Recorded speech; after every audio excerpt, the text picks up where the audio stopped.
Good morning, everybody. Welcome back to the Parsha Review podcast. Again, I'd like to announce that we're dedicating today's class to the memory of our precious Tanta Shendel. Tanta Shendel is the aunt of one of our dearest participants in this Tuesday morning class, and she passed away this morning. And God willing, this should be a tremendous merit for her neshama, and she should only be a blessing for the family, and she should be a Melitz Yosher. She should be a good representative in front of the Almighty for all of us, for all of the challenges, for all the difficulties that we face. She should be a representative standing in front of the holy throne of the Almighty, saying, please help your people. Look at what's going on in Israel. Look what's going on around the world. And knowing from what I hear from you, she's a perfect candidate to be representing us in front of the Almighty. My dear friends, this week's Parsha is Parsha Shemini. Now, very interesting, this week's Parsha almost always falls out after Pesach. Usually it's after Pesach. This year, because we have a leap year, it's before Pesach, but it's very odd that it's before Pesach. Usually it's right after Pesach, the first Shabbos after Pesach. Our sages tell us something very, very important for us to know as a general rule. Whatever shows up in that week's Torah portion is telling you something about that week in modern day. Meaning, the Torah was given to us 3,300 years ago, but there's a synchronicity that happens between the portion and the current events that happen that very week. So our sages tell us that it's not a coincidence, therefore, that Parsha Shemini, this week's Torah portion, usually falls out right after Pesach. Because what do we have in this week's Parsha? We have about all of the prohibited foods and permitted foods. And we will get into it in a minute. But why, right after Pesach, do we go right into the portion of Shemini that tells us so much about the laws of kosher? All the laws of kosher, Leviticus 11, this week's Parsha. And it really is remarkable, the laws when you look at them. Now, previously we mentioned that kosher is not physical. Food is not physical. Food is spiritual. And today we're going to talk about that a little bit more. So the first thing we need to know is that on Pesach, we're very, very stringent and we're very, very careful about what we eat. We know that we clean our house from chametz. We don't have any leavened foods, so we don't have any bread. We don't have cookies and cakes and all of these things that are made from flour that has risen because of the yeast that's in it. We don't eat any of that. That's chametz, that's leavened, and we don't touch that on Pesach. When do we start eating that? We eat that after Pesach. Now, just symbolically, why is that so? Our sages tell us because the whole idea of Pesach is recognizing that we are in the hands of Hashem. We're by Hashem's mercy. Our entire survival, our entire existence is by Hashem's mercy. The most important thing for us to realize is that what keeps us away from understanding that we're in Hashem's hands is arrogance. When we're arrogant, we can't connect with God. It's either me or God. You can't have them both. It's either I'm the ruler or Hashem is the ruler. My grandfather used to quote from one of the great sages that someone who's arrogant would ideally like to take God off his throne and sit in God's place. That's what they really believe. Deep in their heart, they think, I can control this world a little bit better than God. I know what's really happening. What do we do on Pesach? We take out that arrogance. We take out that yeast that makes the matzah become into bread. Because really, what is matzah? It's unleavened bread. It's bread that does not have yeast in it. It's bread that does not rise and have all the air inside it. It's just the bread without the arrogance. That's what matzah is. And for 8 days, we munch on this delicious matzah. It's not delicious, but We munch on this matzah. Why? Representing our recognition that we are committed to humility, to being humble in front of Hashem, and to recognize that everything is from Hashem, and we take all of the space, the distance between us and Hashem, and that's what the matzah represents.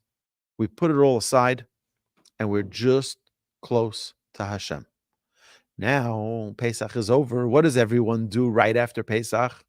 It's a custom in almost every Jewish community. Obviously, it's not a custom. I'm just kidding around. But people line up out the door in the pizza shops to get the first pie of pizza. And in fact, in many congregations, they auction it off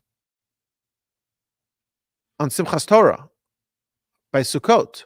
They auction off who's going to get the first pie of pizza in the pizza shop. Why? It's fresh chametz. It's the fresh, that crust that has a little bit of ear in it is that first sense of arrogance. We start right after Pesach. Boom, we'll go right back into it. So now Parsha Shemini makes a lot of sense why we have the laws of kosher right after Pesach. Because we're now going right back into the regular, ordinary life. We're going into our habits. We're going into our rote. We're going into our usual behavior. The Torah is giving us a little hint here. Perhaps give a little focus to what it is that you're eating. What you eat is actually soul food. What you eat is spiritual food for your soul. I know we all feel, I'm so hungry, I'm so weak, I need to eat more, I need to eat this, I need to eat better, eat healthier. The truth is that it's the soul that's hungry. It's the soul that's yearning. It's the soul that's wanting a connection. And we, by mistake, don't realize that it's not the food that fills our body. It's the food that fills our soul. So now, the first thing, I think it's just as a point of hopefully inspiration to take the laws of kosher seriously, to understand what it entails. So let me just very, very briefly give you a summary of kosher food. Okay, it's very simple. Anything that grows from the ground, from a tree, or from the ground, a vegetable or fruit, is kosher. Anything that grows from the ground is kosher. So that means any fruit, yes, your favorite fruit, kosher. Vegetables, kosher, all of them. So why do you sometimes look at a pack of lettuce and you'll see that it says kosher? Why does it need to be kosher if it's kosher off the ground? Well, it's kosher because that means that it was checked that there are no little worms or bugs in there. The bugs and the worms are not kosher. The lettuce is kosher. The kale is kosher. All of the other delicious vegetables, the peppers and the cucumbers, all of those they're all kosher. But the bugs that may be inside them are not kosher.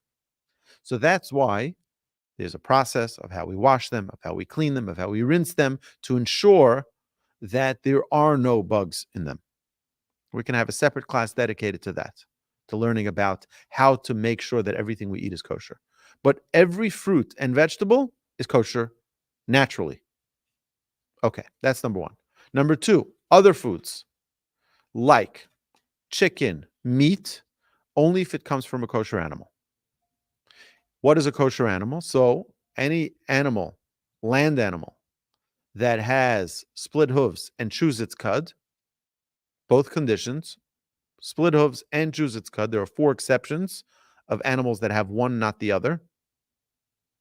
For example, the pig. The pig has split hooves but does not chew its cud. And then there are 3 others like the rabbit, the camel, and the hare, which they are chewing their cud but don't have split hooves. All the rest don't have either. You look at any of the other non-kosher animals, right? The hippopotamus, right? Doesn't chew its cud and doesn't have split hoofs.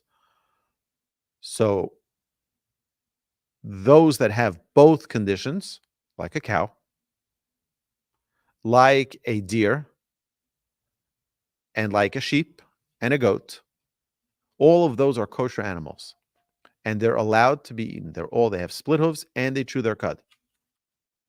However, they need to be slaughtered properly. And then they need to be rinsed, and they need to be soaked, and they need to be washed and salted in the proper way so that all the blood is extracted. We spoke about this last week. The blood is the life, the soul of the animal. You're not allowed to eat the blood. So for any animal that has these two signs is kosher. Bring it to a slaughterer, they'll slaughter it for you. Bring it to what used to be the schlachtais, they used to bring it to the butcher. The butcher used to slaughter it for them.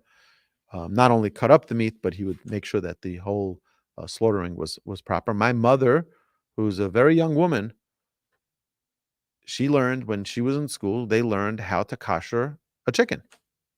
That was part of schooling when they were in 10th, 11th, 12th grade.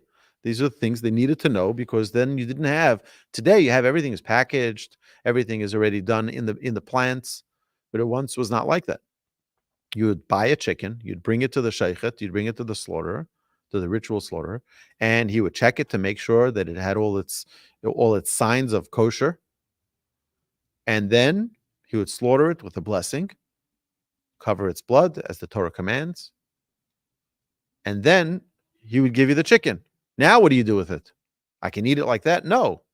It's got to be rinsed, it's got to be soaked, it's got to be salted, it's got to be washed, and there's a process to that. And that's what they would learn. So, okay, so we have that. What else? Anything else like eggs, kosher, except if it has blood in it. So that's why every egg that's checked, every egg that's eaten by someone who's observant of kosher will check the egg to ensure that there's no blood in the egg. Candies, all of these things, generally, if they're natural, they're kosher. However, there's a very, very important piece here when we're talking about kosher. Today, we use in the industrial world a lot of coloring, food coloring, a lot of chemicals that are not from kosher animals. So, for example, there's a color of red that is used in certain foods that comes from beetles. You know, a little beetle, it's not a kosher animal. Obviously, you can't eat that. They take the color from that beetle, and that extract is what they use in food. You can't eat that. So if you have a candy that has that red from that beetle, that's why it's important to ensure we have tremendous kosher certifications out there. The O with the U in the middle. We have the star with the K in the middle. We have, there are hundreds and hundreds of bona fide kashrus agencies that do a magnificent job investigating and making sure that every food that has their symbol on it is verified kosher and that you're eating the best and ensuring that it's kosher indeed. Fish, any fish that has fins and scales is kosher. So salmon, tilapia, all of these, if you see has fins and scales, boom, you eat from that fish. It doesn't need to be slaughtered properly. That fish is much easier. What people used to do, they used to catch a fish, they'd bring it to the butcher, and the butcher would just, take out the bones or do whatever was necessary. Just a side note, by the way, they didn't always know how to take out the bones. So gefilte fish came from that, by the way.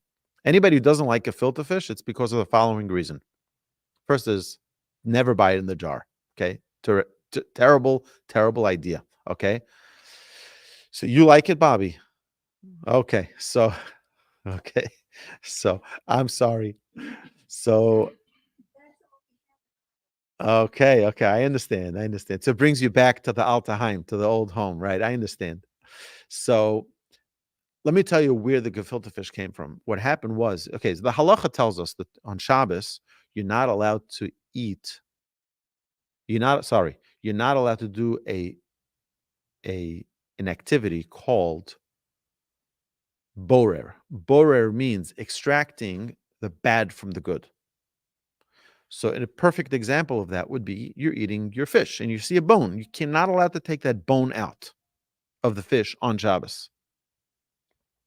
On Shabbos, you can't take the bad out of the good. So people would be eating their fish and they'd be in this challenge. In the middle of eating, you don't realize you take it out. So in order to eliminate this problem for people who are eating their fish and by mistake doing a prohibition, a biblical prohibition of removing the bad from the good, so what they did was they invented a new kind of fish. And the fish is called gefilte fish. What is gefilte fish? It is ground fish. And they ground it up with the bones. The bones are very soft bones. They ground it up into little, and that's how gefilte fish has become what it is. Now, today, they take out the bones before they make it. But that's what it was. And the reason they created this whole fish called gefilte fish is because it was filleted. It was already they took out all they took the bones and they made it into this gefilte fish. Today again, it's not necessary to do that because it already again we have an industrialized world where the fish come prepared, ready to eat, and it's delicious. But any fish that has fins and scales, they say, how do you know what's a kosher fish? You see a fish going with a carrot on its head. I don't know why, but everyone serves fish with a carrot. I don't know why, but it's an interesting thing. But okay, so either way, that's some of the laws of kosher very, very briefly, so that we understand what we're talking about. But the idea here behind this is that we see that Yochanan Kohen Gadol was a Kohen Gadol. He was a high priest for 80 years. 80 years he was the high priest serving in the temple, and he became a heretic. Our sages ask, how did he become a heretic? How? The Arizal says it was because he ate foods that were prohibited foods. What happens when someone eats foods that the Torah says not to eat? It messes with your whole system, your whole spiritual system. There's no way that he could have gotten into this heresy, had he not had non-kosher food in him. Because he had food that was unclean for the soul, it messes with you. It says it creates something which is called timtum halev, craziness of the heart. We also see that it says al tishaktu es nafshosechem, when it talks about eating not clean food that's non-kosher food. It says al tishaktu es nafshosechem. Don't disgust your soul. What does your soul have to do with it? It's your body. Eating crabs, eating all of that stuff is disgusting for the soul. The soul cannot handle it. We also see a verse in this week's parsha. Ki ani, I'm going to pull it up here, verse 11, chapter 11, verse 44.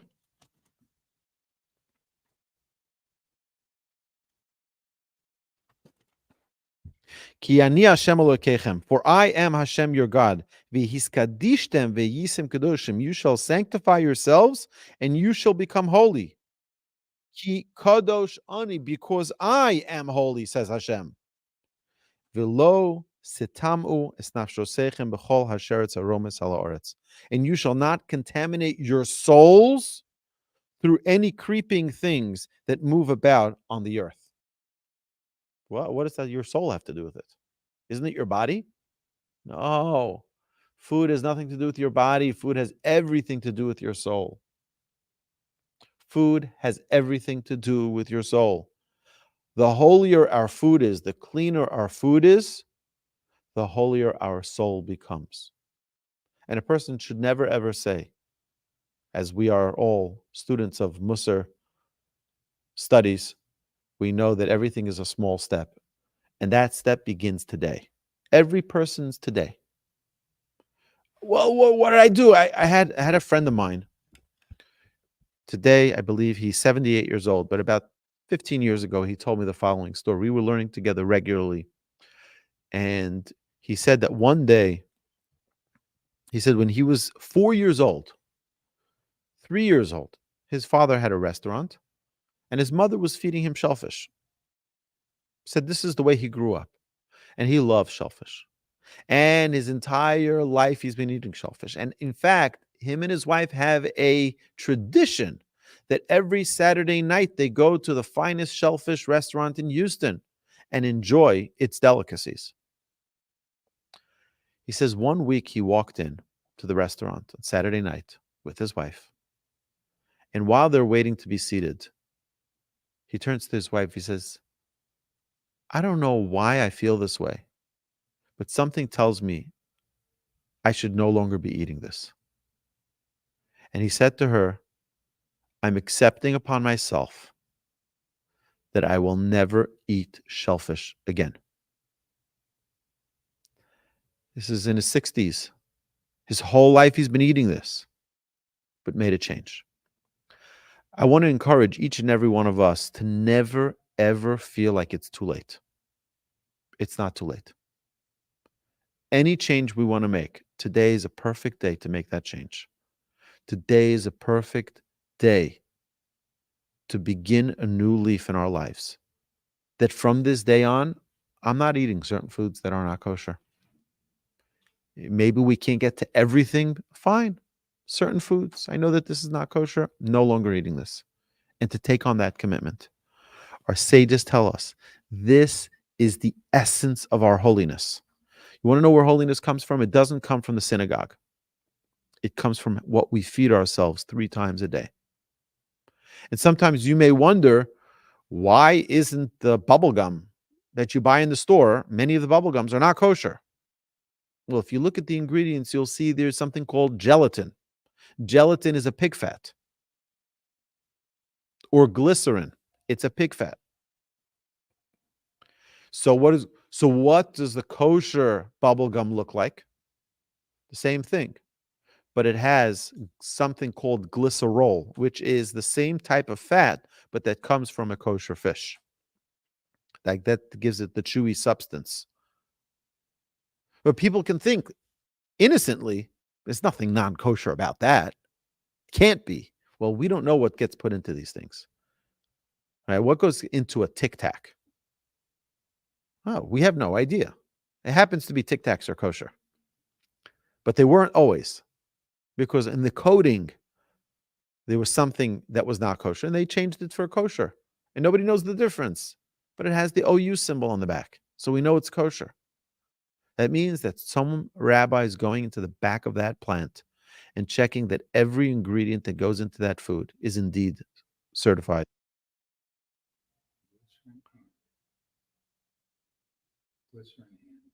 Gelatin. And there's glycerol, which is the kosher version of that. Okay, so now we talk so much about kosher. There's another important thing. Our children, teaching our children and our grandchildren about kosher and embedding it into their consciousness. I'll tell you something very special. There's nothing more powerful than seeing your child in the shopping cart in a store. And as you're checking out, they have all of these pressure sales right at the cash register and all of these candies. And my child looks at it and says, ooh, I want that. So my children know, and I believe every single child who grows up with a kosher lifestyle has the same exact attitude. And that is, if it's not kosher, it's not even an option. If it's not kosher, it's just not an option. So there are times that my child will say, ooh, I want that. And I'll say, okay, let's just look if it's kosher. And I'll take it, and I'll turn it over, and I'm like, okay, this one doesn't have a kosher. So let's find a different one that does have a kosher symbol. So there's a number of benefits. First is that the child already from a young age learns to be aware and to be alert that not all foods are kosher. Number 2, is that a child learns that there are certain things that are just simply no. And it's very important for a child to know that. Sometimes it's just no. You know why? Because it's not kosher. Not kosher. It's not even an option. Not that I'm not going to buy it for them. They're not going to buy it for themselves. They know we keep kosher. And something which isn't kosher is just not an option. It's important for us to instill that into our children. To instill that there's certain values, we are talking so much in recent months, or it's already 6 months, sadly, since the October 7th Simchas Torah attack on our people, on our brothers and our sisters. And we're talking about Jewish pride. We have to be proud to be Jewish. We have to fight anti-Semitism. Do you know one of the greatest ways for us to be proud? Kosher. I only eat things that Hashem tells me to eat. Things that Hashem says in his Torah, Leviticus 11, in this week's Torah portion, where Hashem says, this is the food you should eat. This is the food you should not eat. Stay away from it. And I'm proud of it. Gives me a sense of like I'm part of my heritage, my lineage. I'm part of my ancestry. This is what my grandparents fought for. This is what my grandparents died for. To preserve our kosher, to preserve how far people went to find something which was kosher. Back in the Altaheim, back in the old days, back in Europe, what they would do to find kosher bread, to ensure that the pastries they were eating were kosher. It's so important. But more than just that, we know that we have blessings that we recite every day. We're supposed to recite 100 blessings a day. Our sages tell us those blessings for the foods that we eat, make those blessings count as well. The food is for the soul. It's soul food. What's about the blessing? Oh, that's connecting that soul with the eternal. That blessing is what connects that soul food and us with the Almighty.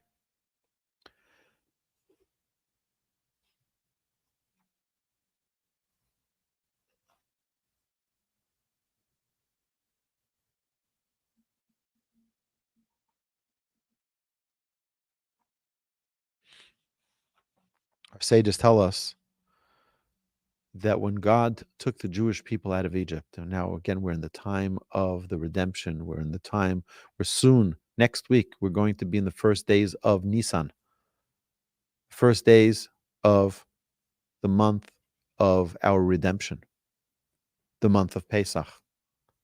It's a time of unbelievable breakthroughs in our connection with Hashem.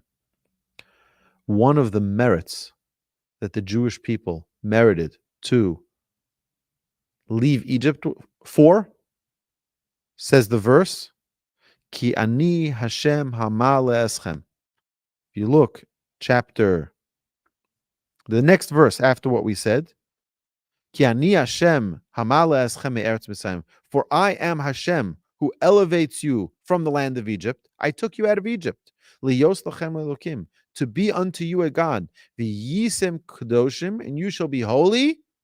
Ki kadoshani, because I am holy. So, for what merit our sages tell us, and this is right after we're talking about all of the kosher foods, for what merit did the Jewish people get redeemed and taken out of Egypt? Our sages tell us because they were careful with eating kosher. Even in Egypt, even in slavery, even with all of the challenges they had, Hashem took them out because they didn't eat what the Egyptians ate. They didn't. It says that they didn't eat the shrutzim, which is the little creepy crawlers. All of the other nations ate that. Jewish people in Egypt did not eat it. It kept them holy. It kept them elevated. It kept them connected. My dear friends, food is a very soulful thing. It's a very spiritual thing. Let's take every opportunity we have to elevate ourselves, elevate what it is that we eat, how we eat. It should be with dignity. It should be proper. The Talmud tells us, "Ha'ochel b'shuk doma lekelev." Someone who eats in the marketplace is compared to a dog. Why? A dog has no self-worth. It has no dignity. A person who eats, eating is such a holy thing. You just walk around the marketplace eating your pizza in front of, walking in the mall, you see these people just eating. That's so undignified. It's a very holy act when we eat. You will never find a picture of the Queen of England eating. Never. You know why? Because she's a person of royalty, a person of dignity. You don't eat in public. You don't eat in front of a camera. It's undignified. Hashem should bless us all, that we should all get to the highest levels that we can accomplish of greatness, of closeness to Hashem, through our observance of kosher, through our observance of eating properly, and hopefully merit, just like our ancestors did, to a complete redemption from all of our exiles, all our personal exiles, all of our personal challenges that we're faced, that we're locked in, like we are in Egypt, like we were in Egypt. We all have our little things that we're locked in. We're stuck. Hashem should relieve us all from those boundaries, open up the gates of closeness to Hashem. Have an amazing Shabbos, my dear friends.